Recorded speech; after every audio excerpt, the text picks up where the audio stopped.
എല്ലാവർക്കും സ്വാഗതം. സാമലക്സും അതുപോലെ തന്നെ കിരണും കൂടി ചേർന്നിട്ട് നീലിമയ്ക്കെതിരെ പുതിയ പദ്ധതികൾ ഒരുക്കുന്നതൊന്നും അറിയാതെ നമ്മുടെ നീലിമയാണെന്നുണ്ടെങ്കിൽ സമാധാനപരമായിട്ട് ജോലിയൊക്കെ ചെയ്തുകൊണ്ടിരിക്കുകയാണ് കേട്ടോ. സൂര്യയുടെ ആദ്യത്തെ പ്രൊജക്ട് അവസാനിച്ചു. അതുകൊണ്ട് തന്നെ ഇപ്പോൾ പുതിയൊരു കമ്പനിയുമായിട്ട് കരാർ ഒപ്പിടാൻ വേണ്ടിയിട്ടുള്ള കാര്യങ്ങളൊക്കെയാണ് നമ്മുടെ നീലിമ ചെയ്തുകൊണ്ടിരിക്കുന്നത്. ആ കമ്പനി അല്പം ദൂരെയാണ്. അതുകൊണ്ട് തന്നെ സൂര്യയെ വിളിപ്പിച്ച് നീലിമയും സൂര്യയും കൂടി ചേർന്നിട്ട് അവിടുന്ന് ഒരുമിച്ച് കാറിൽ പോയി. അവർ രണ്ടുപേരും കൂടി ചേർന്ന് ഇങ്ങനെ കാറിൽ പോയിക്കൊണ്ടിരിക്കുകയാണ് കേട്ടോ. നീലിമ സൂര്യയുടെ അടുത്തും അതുപോലെ തന്നെ സൂര്യ നീലിമയുടെ അടുത്തും പ്രത്യേകം ഒന്നും സംസാരിക്കുന്നൊന്നുമില്ല കേട്ടോ. അവരിങ്ങനെ പോയിക്കൊണ്ടിരിക്കുകയാണ്. നീലിമയാണെങ്കിൽ പുറത്തേക്ക് നോക്കി കാഴ്ചകളൊക്കെ കണ്ടിട്ടാണ് ഇങ്ങനെ സഞ്ചരിച്ചുകൊണ്ടിരിക്കുന്നത്. എങ്കിലും നീലിമ ശ്രദ്ധിക്കുന്നുണ്ട് കേട്ടോ. സൂര്യ തന്നെ ശ്രദ്ധിക്കുന്നുണ്ട് എന്നുള്ള കാര്യം. സൂര്യ ഇങ്ങനെ ഇടയ്ക്കിടയ്ക്ക് നീലിമയെ തന്നെ ഇങ്ങനെ നോക്കുന്നുണ്ട്. അങ്ങനെ കുറച്ച് സമയം കഴിയുമ്പോൾ നീലിമ ചോദിക്കുന്നുണ്ട്, എന്താ സൂര്യ പ്രശ്നം? എന്റെ മുഖത്ത് എന്തെങ്കിലും പ്രശ്നമുണ്ടോ? ലിപ്സ്റ്റിക് എന്തെങ്കിലും കൂടുതലാണോ? അതുകൊണ്ടാണോ സൂര്യ ഇങ്ങനെ നോക്കുന്നത് എന്നുള്ള രീതിയിൽ ചോദിക്കാനുണ്ട്. അപ്പൊ തന്നെ സൂര്യ പറയുന്നുണ്ട്, ഏയ് ഒന്നുമില്ല മാഡം, ഒരു പ്രശ്നമില്ല എന്നുള്ള കാര്യങ്ങളെ കുറിച്ചൊക്കെ സൂര്യ പറയുമ്പോൾ പിന്നെ നീ എന്തിനാ എന്റെ മുഖത്തേക്ക് ഇങ്ങനെ നോക്കുന്നത് എന്നുള്ള രീതിയിൽ ചോദിക്കാൻ കേട്ടോ നീലിമ. അത് മാത്രമല്ല, ഇനി ഓഫീസിൽ വേറെ ആരെങ്കിലും അവന്റെ അടുത്ത് അപമര്യാദയായിട്ട് പെരുമാറുന്നുണ്ടോ എന്നുള്ള കാര്യങ്ങളെ കുറിച്ചൊക്കെ ചോദിക്കുന്നുണ്ട്. കാരണം വേറൊന്നുമല്ല, നമ്മുടെ സൂര്യയുടെ മുഖത്താണെന്നുണ്ടെങ്കിൽ ഭയങ്കര ഒരു വിഷമഭാവമാണ് കേട്ടോ കാണുന്നത്. അതിനെക്കുറിച്ച് ചോദിക്കുമ്പോഴേക്കും നമ്മുടെ സൂര്യ പറയുന്നുണ്ട്, എനിക്ക് ഓഫീസിൽ അങ്ങനെ പ്രത്യേകിച്ച് പ്രശ്നങ്ങളും കാര്യങ്ങളും ഒന്നുമില്ല. പക്ഷേ മാഡം ആണെന്നുണ്ടെങ്കിൽ ഇപ്പൊ ഇങ്ങനെ ഓഫീസിലേക്കൊന്നും വരുന്നില്ലല്ലോ. പ്രഗ്നന്റ് ആണെന്നുള്ള കാര്യം അറിഞ്ഞതിന് ശേഷം നീലിമ അങ്ങനെ ഓഫീസിലൊന്നും പോകുന്നില്ല. പിന്നെ നീലിമയാണെന്നുണ്ടെങ്കിൽ അവിടെ ഇരുന്ന് ബോറടിക്കുന്നു എന്നൊക്കെ പറഞ്ഞത് കൊണ്ട് മാത്രമാണ് സിദ്ധു ഓഫീസിലേക്ക് വിട്ടിരിക്കുന്നത്. അതിനെക്കുറിച്ചൊന്നും വേറെ ആർക്കും അറിയത്തുമില്ലല്ലോ. പിന്നെ നീലിമയുടെ മുഖത്തുള്ള ക്ഷീണത്തെ കുറിച്ചിട്ടും സൂര്യ ചോദിക്കുന്നുണ്ട്.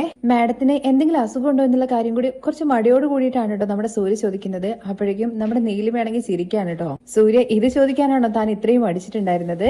എനിക്ക് ഒരസുഖവും ഇല്ല. പിന്നെ നീ ഇങ്ങനെ മടിച്ച് ചോദിക്കേണ്ട കാര്യമൊന്നുമില്ല. ആരോടെങ്കിലും എന്തെങ്കിലും ചോദിക്കാനുണ്ടെന്നുണ്ടെങ്കിൽ അത് മുഖത്ത് നോക്കി തന്നെ ചോദിക്കാം. ഈ ഇൻഡസ്ട്രിയിൽ നമുക്ക് നല്ല കോൺഫിഡൻസ് വേണം.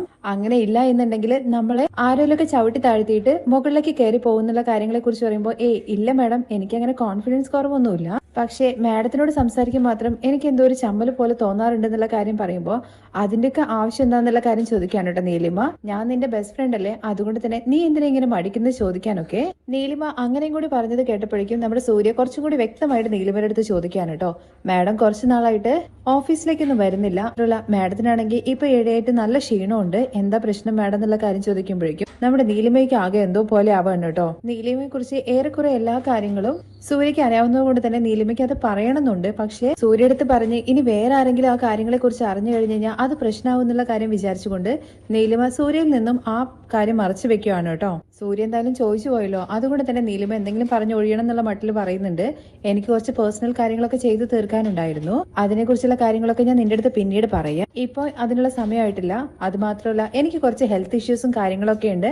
അങ്ങനെ കാര്യമായിട്ടൊന്നുമില്ല, പക്ഷെ എപ്പോഴും ക്ഷീണമാണ്. നീ കരുതുന്നത് പോലെ അത്ര വലിയ പ്രശ്നമൊന്നുമില്ല എന്നുള്ള കാര്യങ്ങളെ കുറിച്ചൊക്കെ നീലിമ പറയുമ്പോൾ ശരി എന്ന മട്ടിൽ നമ്മുടെ സൂര്യയും തലയാട്ടുവാണേ. അത് കഴിഞ്ഞിട്ട് രണ്ടുപേരും ഇങ്ങനെ ഓരോ കാര്യങ്ങൾ സംസാരിച്ചുകൊണ്ടാണ് കേട്ടോ പോകുന്നത്. അവരങ്ങനെ ലക്ഷ്യസ്ഥാനത്ത് എത്തുവാണ് കേട്ടോ. അത് കഴിഞ്ഞിട്ട് നമ്മുടെ സിദ്ധാർത്ഥിന്റെ ഓഫീസിലേക്ക് ഓടി ചെല്ലുവാണ് കേട്ടോ മനീഷ് ഓടി വരുന്നത് കാണുമ്പോഴേക്കും എന്താ മനീഷ് ഇതെന്നുള്ള കാര്യം ചോദിക്കാണ് കേട്ടോ സിദ്ധാർത്ഥ്. സാർ, എനിക്കൊരു പ്രധാനപ്പെട്ട കാര്യം പറയാനുണ്ടെന്ന് മനീഷ് പറയുമ്പോഴേക്കും സിദ്ധാർത്ഥിന് മനസ്സിലാവുന്നുണ്ട്. കാരണം അങ്ങനെ ഓടിപ്പടച്ച് വന്നതാണല്ലോ, എന്തോ പ്രധാനപ്പെട്ട കാര്യം പറയാൻ വേണ്ടിയിട്ടാണ് വന്നതെന്നുള്ള കാര്യം. എന്താണെങ്കിലും നീ പറയുന്നുള്ള കാര്യം സിദ്ധാർത്ഥ് പറയുമ്പോഴേക്കും മനീഷ്, സർ, ആ ലാവണ്യ മേഡം ഇങ്ങോട്ടേക്ക് കയറി വരുന്നുണ്ട്. ഞാന് തടയാൻ വേണ്ടി ശ്രമിച്ചു, പക്ഷെ അവരെന്റെ കരണത്തടിച്ചു. എനിക്ക് തടയാൻ വേണ്ടി സാധിച്ചില്ല സർ. അവരെന്തിനാണ് എന്റെ കരണത്തടിക്കുന്നത്? അപ്പോഴേക്കും നമ്മുടെ സിദ്ധാർത്ഥിന് ദേഷ്യം വരുന്നുണ്ട്. അത് കേട്ട ഉടനെ തന്നെ സിദ്ധാർത്ഥ് ഇങ്ങനെ ചിന്തിക്കുന്നുണ്ട് കേട്ടോ. ഇവളെ എത്ര ഒഴിവാക്കി കഴിഞ്ഞാലും വീണ്ടും വീണ്ടും ഈ ശല്യം തന്നെ ഇങ്ങോട്ട് കയറി വരുന്നത്. അത് മാത്രോ ഇവിടെ കയറി വന്നിട്ട് മനീഷിനെ അടിക്കാനൊക്കെ ഇവൾക്ക് ആരാണ് അധികാരം കൊടുത്തതെന്നൊക്കെ ഭയങ്കര ദേഷ്യത്തോടു കൂടി സിദ്ധു ഇങ്ങനെ മനസ്സിൽ ചിന്തിക്കുകയാണ് കേട്ടോ. തുടർന്ന് സിദ്ധാർത്ഥ് മനീഷിനോട് പറയുന്നുണ്ട്, നീ എന്തായാലും അവളടുത്ത് ചെന്നിട്ട് അവൾ എന്തിനാണ് എന്നെ കാണാൻ വേണ്ടി വന്നതെന്നുള്ള കാര്യം ചോദിക്കൂ. അത് മാത്രമല്ല, ഇനി അവൾ നിന്റെ നേരെ കൈ ഉയർത്തി കഴിഞ്ഞാൽ അത് നീ എന്റെ അടുത്ത് വന്ന് പറയണം എന്നുള്ള കാര്യം കൂടി പറയുമ്പോഴേക്കും സോറി സാർ, എന്നെ കൊണ്ട് പറ്റില്ല എന്നുള്ള മട്ടിൽ തന്നെ മനീഷ് തുറന്ന് പറയുകയാണേ. കാരണം സിദ്ധാർത്ഥിനെ കാണാൻ വേണ്ടിയിട്ടാണ് ലാവണ്യ വന്നിരിക്കുന്നത്. അവര് സിദ്ധാർത്ഥിനെ കാണാതെ പോവില്ല എന്നുള്ള കാര്യം മനീഷിന് അറിയാം. അതുകൊണ്ട് സർ, എനിക്ക് ഡീൽ ചെയ്യാൻ വേണ്ടി പറ്റില്ല എന്നുള്ള കാര്യം പറയുകയാണേ. മനീഷ് അങ്ങനെ പറഞ്ഞത് കേൾക്കുമ്പോഴേക്കും സിദ്ധാർത്ഥ് പറയുന്നുണ്ട്, പണ്ടാരം എന്താണെങ്കിലും വന്ന് തൊലക്കട്ടെ, എന്താന്ന് വെച്ചാൽ പറഞ്ഞിട്ട് പോട്ടെ എന്നുള്ള മട്ടില് അവളടുത്ത് വരാൻ വേണ്ടിയിട്ട് മനീഷിന്റെ അടുത്ത് പറയാൻ വേണ്ടി പറയുകയാണേ. സിദ്ധാർത്ഥ് പറഞ്ഞത് കേട്ട ഉടനെ തന്നെ മനീഷ് ആണെന്നുണ്ടെങ്കിൽ ലാവണ്യക്ക് അരികിലേക്ക് ചെന്നിട്ട് പറയുന്നുണ്ട് കേട്ടോ, സാർ ഒരു മീറ്റിംഗിലായിരുന്നു, മാഡത്തിന് ഇപ്പൊ സാറിനെ കാണാൻ വേണ്ടിയിട്ട് പോകാം. സിദ്ധാർത്ഥിനെ കാണാൻ വേണ്ടിയിട്ട് അനുമതി കിട്ടിയല്ലോ. ആ ഒരു സന്തോഷത്തില് ലാവണ്യ അവനെ നോക്കുവാണ് കേട്ടോ. ലാവണ്യയുടെ ആ സന്തോഷം കാണുന്ന സമയത്ത് സമയത്ത് നമ്മുടെ മനീഷ് മനസ്സിൽ വിചാരിക്കുന്നുണ്ട് കേട്ടോ, ഏതാണ്ട് സിദ്ധാർത്ഥിനും അതുപോലെ തന്നെ ലാവണ്യക്കും ഒരേ സ്വഭാവമാണെന്നുള്ള കാര്യം. കാരണം അവർ ഏത് രീതിയിൽ എപ്പോഴാ പ്രതികരിക്കുക എന്നുള്ള കാര്യം പറയാൻ വേണ്ടി പറ്റില്ലല്ലോ. കുറച്ചു നേരത്തെ ഭദ്രകാളിയെ പോലെ തുള്ളിയിട്ട് മനുഷ്യന്റെ കാരണത്തെ അടിച്ചോളാണ്. ഇപ്പൊ സിദ്ധാർത്ഥിനെ കാണാൻ വേണ്ടിയിട്ടുള്ള അനുമതി കിട്ടിയെന്നുള്ള കാര്യം അറിഞ്ഞപ്പോ അവള് ഒരു ഉടുപ്പുമില്ലാതെ ഭാവമൊക്കെ മാറ്റിക്കൊണ്ട് ഇപ്പൊ മനീഷിനെ നോക്കി ചിരിച്ചുകൊണ്ടിരിക്കുകയാണ്. ഓഫീസിലല്ലായിരുന്നെങ്കിൽ അവളെ തല്ലി കൊന്നതിനൊക്കെയാണ് കേട്ടോ നമ്മുടെ മനീഷ് മനസ്സിൽ വിചാരിക്കുന്നത്. എന്നാൽ ലാവണ്യാണെന്നുണ്ടെങ്കിൽ പോകുന്ന സമയത്ത് വലിയ ആളെ പോലെ അവനെ കാണാൻ വരുന്ന ആൾക്കാരോട് എങ്ങനെയാ പെരുമാറേണ്ടെന്നുള്ള കാര്യം കുറച്ചും കൂടി ശ്രദ്ധിക്കണം. ഞാനായതുകൊണ്ട് ക്ഷമിച്ചു, ഇനി ഇത് വീണ്ടും ആവർത്തിക്കരുത് എന്നുള്ള കാര്യമൊക്കെ പറഞ്ഞിട്ടുണ്ട് ലാവണ്യ പറയുന്നത്. അവളുടെ അടുത്ത് ഒന്നും തിരിച്ചു പറയാൻ പറ്റാത്തതുകൊണ്ട് മനീഷ് ഇങ്ങനെ തലയാട്ടുന്നുണ്ട്. എന്നാൽ അവള് പോയി കഴിഞ്ഞതിന് ശേഷം മനീഷ് ഇങ്ങനെ വിചാരിക്കുന്നുണ്ട് കേട്ടോ, വരുന്നവരും പോകുന്ന ആൾക്കാരൊക്കെ ഇവിടെ കയറി ഭരിക്കാൻ തന്ന സർക്കാർ ഓഫീസാണോ? ഈ കമ്പനിയുമായിട്ട് അവൾക്ക് ഒരു ബന്ധവുമില്ല.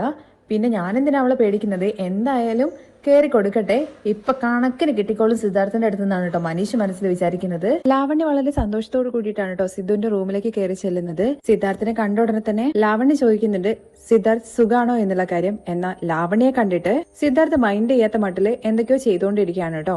കുറച്ച് സമയം കഴിഞ്ഞതിന് ശേഷമാണ് നമ്മുടെ സിദ്ധാർത്ഥ് ആണെന്നുണ്ടെങ്കിൽ യു അഗെയിൻ എന്താ വന്നെന്നുള്ള കാര്യം ചോദിക്കുമ്പോ, എന്തായാലും കുറച്ചു നേരം വെയിറ്റ് ചെയ്യും, ഞാനൊരു പ്രധാനപ്പെട്ട ഡോക്യുമെന്റ്സ് വായിക്കുകയാണ്, അത് കഴിഞ്ഞിട്ട് നമുക്ക് സംസാരിക്കാം എന്ന് പറഞ്ഞിട്ട് സിദ്ധാർത്ഥ് ഇങ്ങനെ അത് നോക്കിക്കൊണ്ടിരിക്കുകയാണ് കേട്ടോ. ഇതൊന്നും മുഖത്ത് നോക്കിയിട്ടല്ല കേട്ടോ പറയുന്നത് ലാവണ്യയുടെ. സിദ്ധാർത്ഥ് പറയുന്നത് കേൾക്കുമ്പോഴേക്കും അവിടെയുള്ള സോഫയിൽ പോയിട്ട് ലാവണ്യ ഇങ്ങനെ ഇരിക്കുകയാണ്. അങ്ങനെ കുറെ സമയം കഴിയുന്നുണ്ട്. അപ്പോഴും സിദ്ധാർത്ഥ് എന്തൊക്കെയോ ചെയ്തുകൊണ്ടിരിക്കുന്നുണ്ട് കേട്ടോ.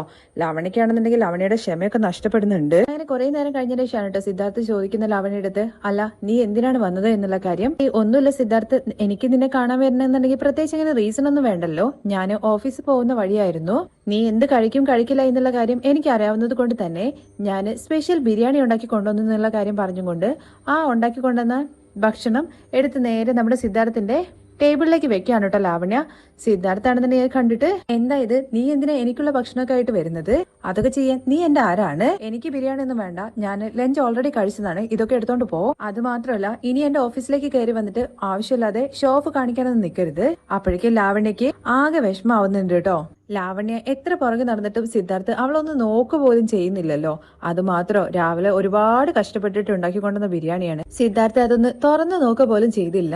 വിഷമത്തോട് കൂടിയിട്ട് ലാവണ്യ സിദ്ധുവിന്റെ അടുത്ത് ചോദിക്കുന്നുണ്ട് കേട്ടോ, സിദ്ധാർത്ഥ് നമ്മൾ തമ്മിൽ കണ്ടിട്ട് ഒരുപാടായില്ലേ, ഇടയ്ക്ക് നിനക്ക് എന്നെ ഒന്ന് വന്ന് കണ്ടാൽ എന്താന്നുള്ള കാര്യം ചോദിക്കുമ്പോ, ഞാൻ എന്തിനാ നിന്നെ വന്ന് കാണുന്നത്, നിനക്കെന്താ പറഞ്ഞാൽ മനസ്സിലാവില്ലേ, നമ്മളിങ്ങനെ ഇടയ്ക്കിടയ്ക്ക് ഇടുന്ന കാര്യമൊന്നുമില്ലല്ലോ, അത് മാത്രമാണോ, എനിക്കിവിടെ ഒരുപാട് ജോലിയുണ്ട്, നീ വെറുതെ വന്നതാണെന്നുണ്ടെങ്കിൽ ഇറങ്ങി പോവാൻ നോക്കുന്നത് തന്നെ സിദ്ധു മുഖത്ത് നോക്കി പറയാൻ കേട്ടോ. അപ്പോഴേക്കും തിരിച്ച് ലാവണ്യക്ക് എന്താ പറയേണ്ടതെന്നുള്ള കാര്യം അറിയാതെ ഇങ്ങനെ സങ്കടത്തിൽ നിൽക്കുവാണേ.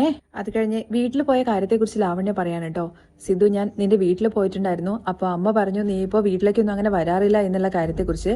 അത് കേട്ടോടെ തന്നെ സിദ്ധാർത്ഥ് പറയുന്നുണ്ട്, ഞാൻ പറഞ്ഞല്ലോ ഞാനിപ്പോ ഭയങ്കര തിരക്കിലാണ് എന്നുള്ള കാര്യം, അതുകൊണ്ട് എനിക്ക് വീട്ടിലേക്കൊന്നും പോകാൻ പറ്റാറില്ല. പക്ഷെ നീ സ്ഥിരമായിട്ട് പോകുന്നുണ്ടല്ലോ, അത് തന്നെ ധാരാളം. അല്ല നീ എന്തിനാ എന്റെ വീട്ടിലേക്ക് പോകുന്നത്? ലാവണ്യ എന്തൊക്കെ പറഞ്ഞാലും സിദ്ധാർത്ഥ് അവളുടെ വഴിക്ക് വരില്ല എന്നുള്ള കാര്യം മനസ്സിലാവാണ് കേട്ടോ ലാവണ്യക്ക്. എന്നാൽ നീലിമയുടെ കാര്യത്തിൽ സിദ്ധാർത്ഥിന് നല്ല ശ്രദ്ധയുണ്ട് എന്നുള്ള കാര്യം ലാവണ്യക്ക് മനസ്സിലാവാണ്.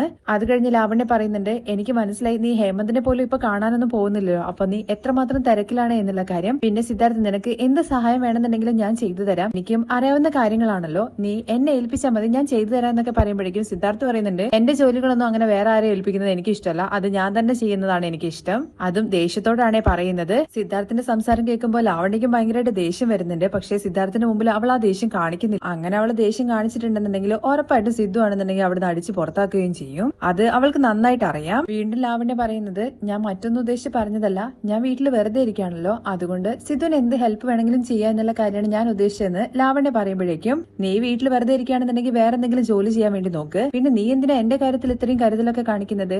അന്ന് വീട്ടിൽ വെച്ചിട്ട് അമ്മ പറഞ്ഞ വിവാഹ കാര്യം മനസ്സിൽ വെച്ചുകൊണ്ടാണ് നീ ഈ കാര്യം പറയുന്നതെങ്കിൽ എന്റെ വിവാഹം ഓൾറെഡി കഴിഞ്ഞതാണെന്ന് ഞാൻ പറഞ്ഞതാണല്ലോ, അത് സത്യമാണ്. ഇനി അതിനു വേണ്ടിയിട്ട് നീ കൂടുതൽ നല്ല പിള്ള ചമയൊന്നും വേണ്ട എന്നുള്ള കാര്യം കൂടി സിദ്ധാർത്ഥ് പറയുമ്പോഴേക്കും ലാവണ്യ ആകെ വല്ലാണ്ട് ആവുന്നുണ്ട്. സിദ്ധാർത്ഥ് പറയുന്നത് നീലിമയെ കുറിച്ചാണെന്നുള്ള കാര്യം ലാവണ്യക്ക് മനസ്സിലാവാണ് കേട്ടോ. എന്നിട്ട് ലാവണ്യ പറയുന്നുണ്ട്, ഞാൻ അതൊന്നും ഉദ്ദേശിച്ച് പറഞ്ഞതൊന്നുമല്ല, ഞാൻ നിന്നെ സഹായിക്കുക എന്നുള്ള ഉദ്ദേശം കൊണ്ട് മാത്രം പറഞ്ഞതാണ്, അതും ഒരു ചമ്മലൊക്കെ മറച്ചും കൊണ്ടാണ് കേട്ടോ പറയുന്നത്. അങ്ങനെ ഇവള് ഒരു രീതിയിലും പോകുന്നില്ലല്ലോ, ഓരോരോ വള്ളിയും പറഞ്ഞുകൊണ്ട് അവിടെ തന്നെ ഇങ്ങനെ പിടിച്ചു നോക്കുകയാണല്ലോ. പിന്നെ ഒരു പ്രശ്നം ഉണ്ടാക്കണ്ട എന്നുള്ള കാര്യം വിചാരിച്ചുകൊണ്ടാണ് സിദ്ധു കൂടുതലായിട്ടൊന്നും പറയാത്തത്. എന്തായാലും നീ ഇപ്പോൾ ഇവിടുന്ന് ഇറങ്ങി പോവാണെന്നുണ്ടെങ്കിൽ അതിനേക്കാൾ വലിയൊരു ഉപകാരം നിനക്ക് എനിക്ക് വേണ്ടിയിട്ട് ചെയ്യാനില്ല എന്നുള്ള കാര്യം കൂടി സിദ്ധാർത്ഥ് പറയാണ്. ലാവണ്യ ഇറങ്ങി പോവാൻ നോക്ക്, നമുക്ക് പിന്നീട് കാണാമെന്നും കൂടി പറയുമ്പോഴേക്കും ലാവണ്യ ആകെ എന്തോ പോലെ ആവുന്നുണ്ട് കേട്ടോ. പിന്നെ ലാവണ്യ, നീ എന്റെ ഓഫീസിൽ കയറിയിട്ട് മനുഷ്യനെ തല്ല കാര്യം ഞാൻ അറിഞ്ഞു. അതുമാത്രമല്ല ഇനി ഈ ഓഫീസിൽ കയറിയിട്ട് ഇമാതിരി എന്തെങ്കിലും കളി കളിച്ചു കഴിഞ്ഞാൽ നീ ഈ ഓഫീസിന്റെ പടി ചവിട്ടാതിരിക്കാനുള്ള പണി ഞാൻ ചെയ്യും. നിനക്ക് എന്നെ അറിയാലോ എന്നുള്ള കാര്യം കൂടി സിദ്ധാർത്ഥ് പറയുമ്പോഴേക്കും ലാവണ്യ ആകെ ഇല്ലാതാവുന്നുണ്ട് കേട്ടോ. പിന്നെ ഒരു മിനിറ്റ് പോലും ലാവണ്യ അവിടെ നിൽക്കുന്നില്ല, വേഗം ഇറങ്ങി പോവാണ്. സങ്കടഭാവത്തിൽ പോകുന്ന ലാവണ്യെ എല്ലാവരും ശ്രദ്ധിക്കുന്നുണ്ടെന്നുള്ള കാര്യം മനസ്സിലാവുമ്പോഴേക്കും ലാവണ്യാണെന്നുണ്ടെങ്കിൽ നോർമലി പോലെ ഫേസ് ഒക്കെ പിടിക്കുന്നുണ്ട്. എന്നിട്ട് കാർ കയറിയതിന് ശേഷം പല്ലിങ്ങനെ അമർത്താണ് കേട്ടോ. ഈ സിദ്ധാർത്ഥ് എന്താ ഇങ്ങനെ?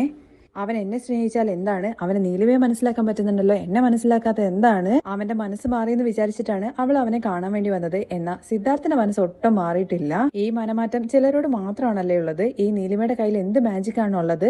എങ്ങനെയാണ് ഇവനെ അവളുടെ വരുതിയിലാക്കിയത്? അങ്ങനെ പോയി കഴിഞ്ഞു കഴിഞ്ഞാൽ ഒരു ദിവസം സിദ്ധാർത്ഥ് അവളെ പൂർണ്ണമായിട്ട് മറക്കും എന്നുള്ള കാര്യം അവൾക്ക് മനസ്സിലായിട്ടോ. അങ്ങനെ സംഭവിക്കാൻ വേണ്ടി പാടില്ല എന്നുള്ള കാര്യം അവളെ ചിന്തിച്ചുകൊണ്ട് സിദ്ധാർത്ഥ് എപ്പോഴും അവളെ ഇങ്ങനെ അപമാനിച്ചു വിട്ടിട്ടല്ലേ ഉള്ളൂ. പക്ഷെ ആ പിഴച്ച നീലിമയെ മാത്രം നിനക്ക് ജീവനാണല്ലേ? ലാവണ്യ എന്ത് ദ്രോഹം ചെയ്തിട്ടാണ് സിദ്ധാർത്ഥ് തന്നോട് ആ ഒരു ശത്രുവിനെ പോലെ പെരുമാറുന്നത്? എല്ലാം ആ നശിച്ച നീലിമ കാരണമാണ്. ആ മൂദേവി ഇവന്റെ ജീവിതത്തിൽ വന്നില്ലായിരുന്നെങ്കിൽ ഒരുപക്ഷെ എനിക്ക് സിദ്ധാർത്ഥിനെ സ്വന്തമാക്കാൻ വേണ്ടി സാധിച്ചതിനെ. ഇനിയിപ്പോ അവർ ഗർഭിണി ആയതുകൊണ്ട് ഇനി അതിന് സാധ്യതയില്ല. അത് മാത്രോ, അവൻ എന്താ ഇത്ര ഉറപ്പ് അവളുടെ വയറ്റിൽ വളർന്നത് അവന്റെ കുട്ടിയാണെന്ന്? അപ്പൊ അവര് ആദ്യ പ്രണയത്തിലായിരുന്നു. അവൾക്ക് എന്നെക്കാൾ എന്ത് നല്ല ക്വാളിറ്റിയാണുള്ളത്. എന്തായാലും നീലിമയെ സിദ്ധാർത്ഥിനൊപ്പം ജീവിക്കാൻ വേണ്ടി അനുവദിക്കില്ല. ഒന്നെങ്കിൽ ലാവണ്യയുടെ താവണം സിദ്ധാർത്ഥ്, അല്ലെങ്കിൽ നീലിമയും അതുപോലെ തന്നെ പിറക്കാൻ വേണ്ടി പോകുന്ന സന്തതിയും ഞാൻ ഇല്ലാതാക്കും. അത് കഴിഞ്ഞിട്ട് ലാവണ്യയുടേതാവും സിദ്ധാർത്ഥ എന്നൊക്കെയാണ് ലാവണ്യ ഇങ്ങനെ ഭ്രാന്ത് പിടിച്ചതുപോലെ ഇങ്ങനെ പറയുകയാണ് കേട്ടോ. ഈ ലാവണ്യ പറയുന്ന കാര്യങ്ങളെല്ലാം നമ്മുടെ ഡ്രൈവർ കേൾക്കുന്നുണ്ട് കേട്ടോ. ലാവണ്യയുടെ വണ്ടിയുടെ ഡ്രൈവർ, അയാളാണെന്നുണ്ടെങ്കിൽ അതൊന്നും ശ്രദ്ധിക്കുന്നൊന്നുമില്ല.